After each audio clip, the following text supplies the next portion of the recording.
Peace. Keith Murray, peace. Peace. We say peace because hell is love. Peace is the absence of all confusion. Yes. Okay, my favorite artist is Bob Marley. Okay. Songs of Freedom, This 4. Favorite rap group is Public Enemy and EPND. Because they're from Long Island. It's because of the message in the music. The message, absolutely. Sorry. Okay. Before we get into your experience, I just want to know what you feel with the difference between the messages brought out today and the messages back in the 90s and the 2000s. Is there a lot of difference, do you feel, in the quality of the work that's coming out? It's not an opinion. It's a fact. You can look at it and listen to it. Nowadays, it's all about materialistic items and who got what and who's... Madison, what are you doing? Martha Howard. Are you with me? Yes, sir. I just got a call in right now. I'm going to see our business call. Her name is Carla. Oh. She's on the phone. Okay. Can you say hi to her before we hang up with you? Because I'm going to have to call you back. Oh, no doubt. Okay, no problem. All right. Good to hear from you. We'll speak to you soon, okay? Okay, Carla. Yes. This is my journalist on the phone. I just want to say hi. Hello. Hey. Hi, how are you? I'm good, thank you. Doing an interview about racism. Yes. Black Lives Matter and police accountability as well. It's a huge topic. We're trying to bring in as many experiences and points of view and thoughts on it as we can. My show is Radio Zero, and I have a link that's radiozero.net. That's the website. The whole theme, the whole idea of the show is to drop a pearl and to raise awareness and just bring out important things as much as we can, you know. Oh, okay. That sounds interesting because me and my husband were talking about this whole Black Lives Matter and the police, and we're very spiritual people, and, you know, we've come up with a revelation that this is not the first time that this has ever happened in time, period. It all started from the beginning. And it's just time, it's time repeating itself. I don't know if you're a spiritual person or not, but if you read the scriptures, okay, check this. If you go, I'm sorry, Keith, is it okay if I can talk to her? Keith. I think he stepped back. Oh, okay. Well, this is something that came up to me and my husband. If you remember when Pharaoh had sent an order out for all of the midwives to kill the children of the Israelites because they began to grow in number and they were becoming strong, right? Well, the midwives didn't do it.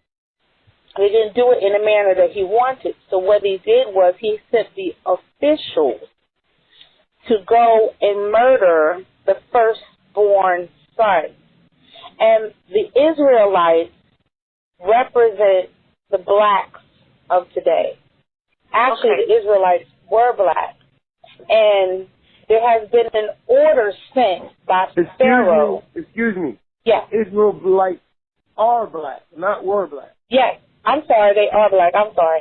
Sorry for poor choice of words. I accept your apology. Thank you. But yes, they are black. And we are black. We are black. And what has happened is that order was sent out then in the book of Genesis for our people. And it's now happening today that an order has been sent for the officials to kill, once again, the black male. It happened then. It happened then in Genesis. It happened again during slavery when we were shipped over to America. And it's happening today. There's nothing new under the sun. Yeah, because this is a new beginning. It's a new beginning. And it has to happen. And it's sad because when I tell people this is ordained. It doesn't have to be completed because we know it's trying to take place and tries after failure. That's right. What's happening is they want us to act such a fool so that martial law can be administered to put everybody under submission. And when you deal with martial law, it don't matter if you're black, white, orange, green. They want to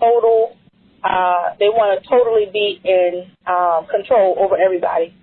And if they can keep our black men and keep the count low, when it's time for them to fully take over publicly, because they've already done it secretly, but publicly, their biggest fear and their biggest threat, which is the black man, won't rise up again and be like Moses and say, let my people go. But little do they know, just like in Genesis, our God, I call him Yahweh, our God is going to deal with them. He's going to deal with them just like he dealt with them in Genesis, but this time he's going to deal with them because we're now in Revelation. So these things have to happen, So these things have to happen so that other things that God, Yahweh, has put in place to come to pass. And so we as people, it's not saying accept it, but I'm sorry, it's going to happen. So what you have to do is try not to get caught in the crossfire.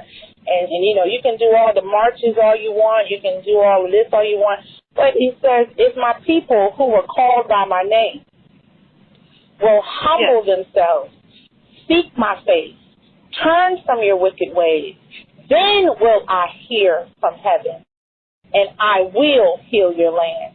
So all he's asking is for us to be humble, to come out of our wickedness, and to know who we are in him, and he'll hear from heaven, and he will heal our land, and we'll be fine, because this will be over very soon. Yahshua, his son, the Messiah, the Christ, is on a horse, and he is coming now. He's coming, and when he gets here, he ain't coming to hug, blow kisses, down a cross. He's done it already. He's coming. And that horse ain't no animal. It's fighting machine. No, it's not. No, it's not. But that's my little input on it. I'm sorry. I'm just going to say, but for the people that are here now suffering and struggling with it and feeling the impact of the police brutality and the way it's going on, the suffering all around, what can people do? What can be done in the meantime while we're waiting, It goes back to the scripture. Humble yourself unto him. The Bible says that if you resist the enemy, resist the devil, and submit to God, he will flee. They don't preach that no more in church of being submissive. They're talking about houses, cars, husbands, wives, money, finances, and all that stuff. It's a big distraction and taking us away from building a true relationship with Yahweh through Yeshua. And that's what you have to do. The Bible also says you have to suffer to be able to reign with him. Everything we're going through is based off of what our ancestors have done in the past. And we have to go through it. And we're going to go through it. And he's going to allow us to go through it so that when the time comes for him to bring us out, this time we will take care of our freedom.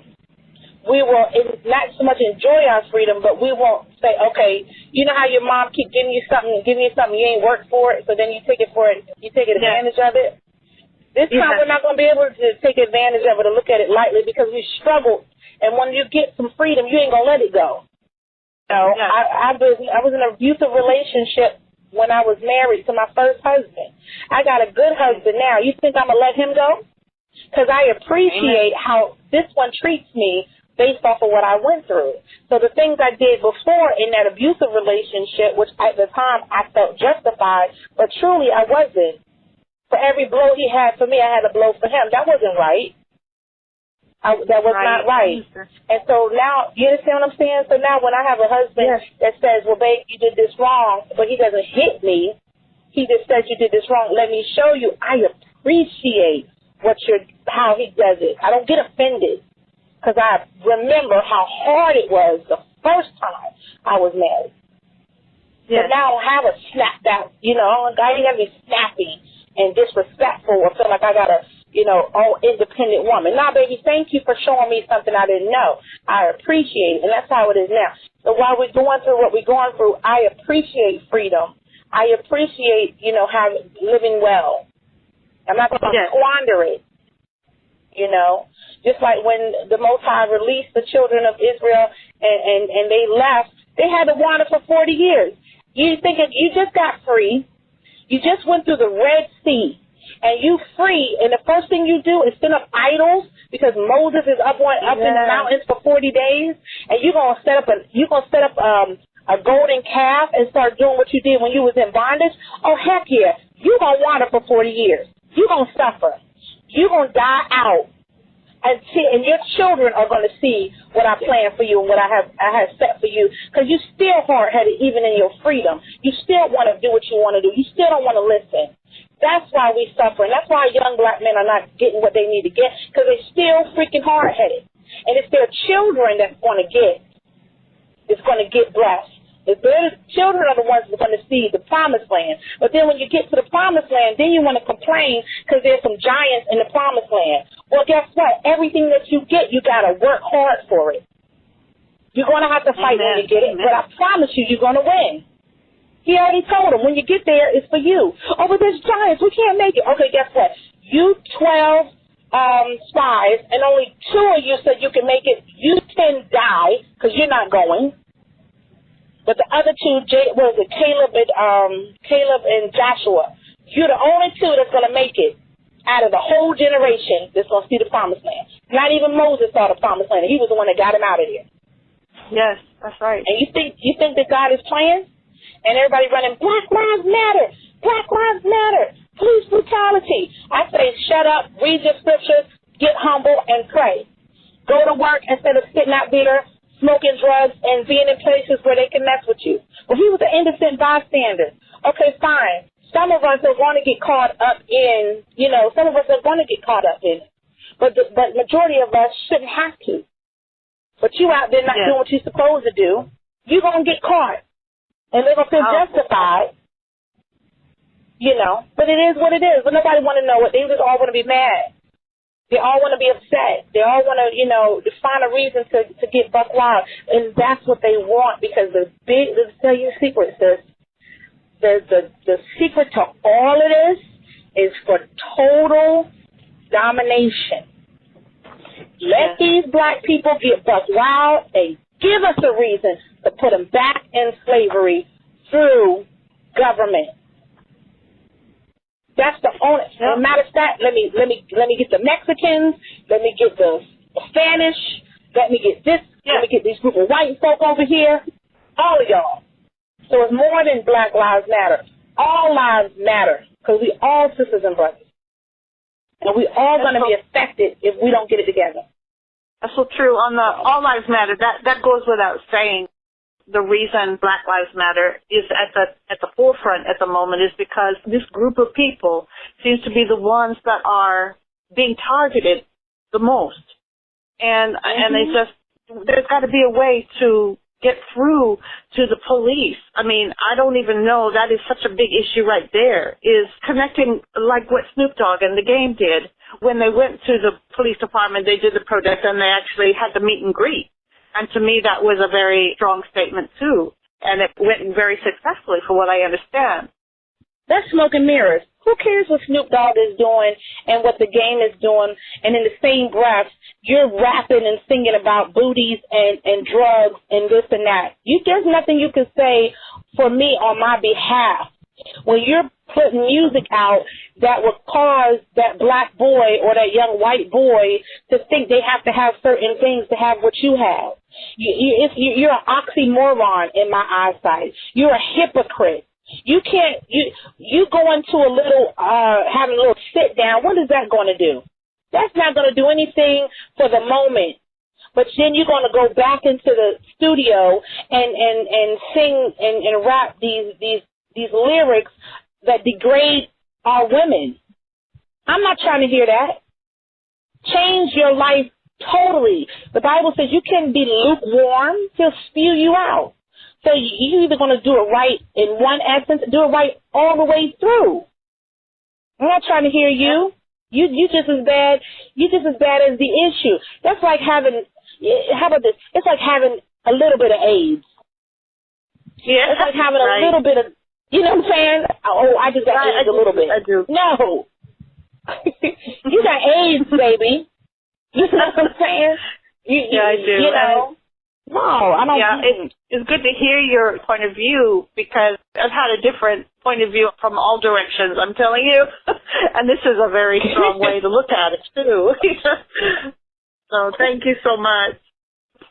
Oh, thank you for listening to my little spiel. I know that, but I bless God for you. You're doing a good work, and, thank you so keep much. up the good work. And when opposition comes your way, it's a good thing. When everybody don't agree with what you're doing, it's a good thing because the way is straight and narrow, and anything straight and narrow does not allow any room for error. But when you're messing around with something that's broad and crooked, it could go either way. But when it's straight and narrow and you stick to your guns and you stay firm on what was given to you to do, nothing but blessings can come your way because you're blessing people and giving them a voice. But be stern on what was told to you on how things should be conducted. And if somebody's being disrespectful, shut them down. Like, no, we don't do that over here. No, we don't do that over here. And if you ostracize or set apart, that's how you're supposed to be. You're not going to be liked everywhere you go. Stay firm to what you believe in. Thank you so much. That means a lot. It really does. And you have made some very strong points which need to be heard. Oh, thank you. Thank you. And could you just please just let them know, let the listeners know, because we are on record, you do know that. Please let them know who you are, and can people come and reach you if they need you for any of your services? Sure. My name is Carla Joyner. I am a prophet and a minister of the gospel of the Messiah, of Yeshua. Some people call him Jesus. And, I'm here in Norfolk, Virginia. If you want to contact me, you can email me at anotherlevelcoc@gmail.com, or you can call me at 757-305-8195. And if you have any questions or you want to learn more, I'm more than happy. I'm a minister of the gospel of Yeshua, and you can call me and we can talk. If you need some help or somebody to listen to you, I don't mind listening either. And that's it. That's so beautiful. Thank you so much. Thank you. Oh, thank you. Keith Murray's here.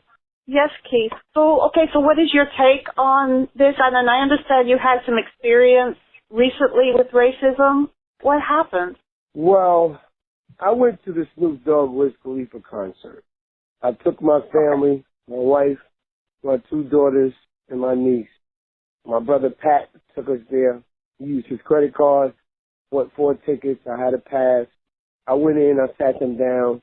So I ran into an old Def Jam colleague, and I had went to the back to where the artist was.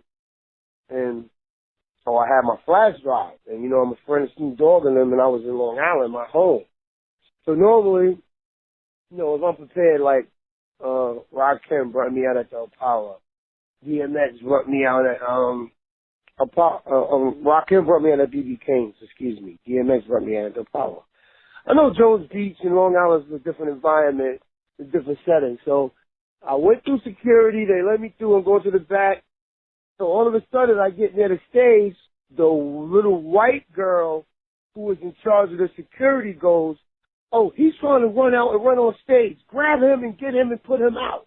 So the 2 white big security guards grabbed my arm, grabbed my neck, snatched my credentials off my shirt, took my ticket, took me to the side of the stage, and I'm explaining to them, I'm with the crew. I'm an artist. I had on a yellow Bob Marley shirt and a bucket hat, some shirt canes. And I'm like, listen, I'm not trying to be a streaker. Like the soccer game, they run out there butt naked. Yeah. Yeah. He's like, no, you're trying to get on stage. I'm like, no, I'm not. Dad, he was DJing. He threw the thumbs up. He saw me.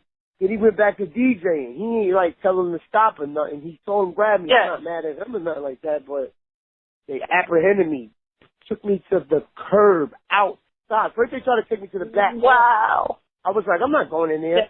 And I remembered that, I'm not going to like physically resist because they're going to try to overpower me, jump me, and make me an example of all the white people that's seeing me. So I just was like, all right, you can let me go. They didn't let me go. They walked me to the curb outside. Luckily, my wife had her phone, and my daughter, the little one, was sleep tired, and the other one had to go to the bathroom. So I was like, good. They were right outside. 5 minutes after, they came outside. We got in the car. We went to the boardwalk. We talked. I ain't really tell my daughters what happened or nothing. I expressed it to my wife a little bit, and that was it. Straightforward racism at its finest. Then I went online and I expressed it. I posted it, I took it down, but then I said I experienced racism. And one black dude was like, well, you didn't get though. You was just excited. You wasn't even there, house nigga. Fucking house nigga. Get off my line. Did you let them know, the DJ and everybody, did you let them know what happened to you? They saw it. I was from a distance. He found stuff. They was doing their work. I don't fault them for being like, nah, he's chill. They saw it though. Gotcha. Okay. So they messing with the right one now, baby. Marie Charles. Wow. Okay. Well, thank you for that. And I'm not mad at all white people, but I know, like, white privilege is something that they like, and racism exists. Even black people don't like white people. Black people don't like black people. But white racism and white privilege, it exists. And I've seen it firsthand. And I have a daughter by a Jewish female. Her parents is from Israel. Her name is Darlie. I'm not racist. And other people that's not. But I know it exists. And I'm not going to act like it don't. And I'm going to speak out against it for those who practice it. Now that's a problem when a lot of white people will shrug their shoulders and not see. I don't get it. We're all the same and all this stuff. No. There is a difference, and you have to accept. If you're white, you have to accept. Black lives matter the most. White lives, brown lives matter, but black lives matter the most when dealing with a system that's designed to work against you. Definitely. Now, my point is that white people need to be aware that they do have this privilege and be able to use that privilege to a good, if it helps. A lot of white people, not to cut you off, I see a lot of white people waving the banner for Black Lives Matter. Daughter school. Yes. Black Lives Matter. They do, but there's a lot out there that's running rampant and wild. Yeah, but they got to know what their place is in being able to do some good. I mean, they can wave the flag all they want, but if it's not helping anything, so we got to make a point of pulling together and standing up and making a real difference. Well, it is what it is, and we're gonna have to just speak out against it. And as long as they're doing it, speak out against it and bring awareness to it. But don't get caught in the crossfire. I'm not gonna get caught in the crossfire. Yeah. Somebody got to go down. I understand that. It's got to be sacrifices, but it's got to be done the right way. Absolutely. And what is the right way? Well, the right way is coming together, talking about it, and having tactics for it. In my opinion, not just wilding out. Yeah. But we got to have some kind of stuff. I understand what Carla was saying about Snoop Dogg in the game talking. They're playing their part, but at the same time, they are adding to the problem by the music that they put out. But it's an oxymoron, but who am I to say anything? You know, I'm just like an artist too, that sometimes I'm in my feelings and I go through emotions and I express things on my mind that may not be positive for the cause. Yeah, but it's your truth. It's my truth. The truth is real.